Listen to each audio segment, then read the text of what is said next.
Welcome to this tutorial on keeping your Hugging Face space active 24/7 using n8n.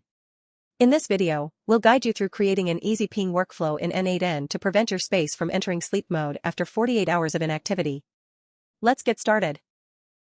Navigate to the Overview section in n8n. You want to know how to host n8n on Hugging Face? You can watch the previous video. Let's create the new workflow. Clicking here to add the trigger point. Select the scheduling trigger to automatically run your workflow on a set schedule. I recommend configuring the workflow to trigger daily. This ensures your Hugging Face space remains active, as it will enter sleep mode after 48 hours of inactivity. Next step, enter HTTP to filter and select the HTTP request node for your workflow. Input your n8n space URL.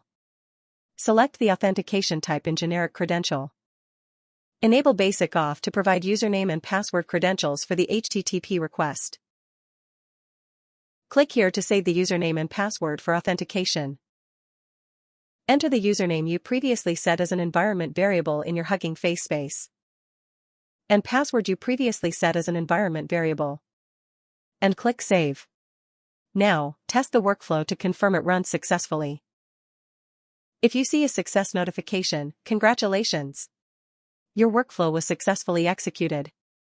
As the final important step, enable this button to activate the workflow. The workflow is set to ping the Hugging Face space continuously to prevent sleep mode. If you encounter any issues or have questions, feel free to check the Hugging Face documentation or drop a comment below. Don't forget to like, subscribe, and share this video if you found it helpful, and stay tuned for more tutorials to level up your projects. See you in the next one.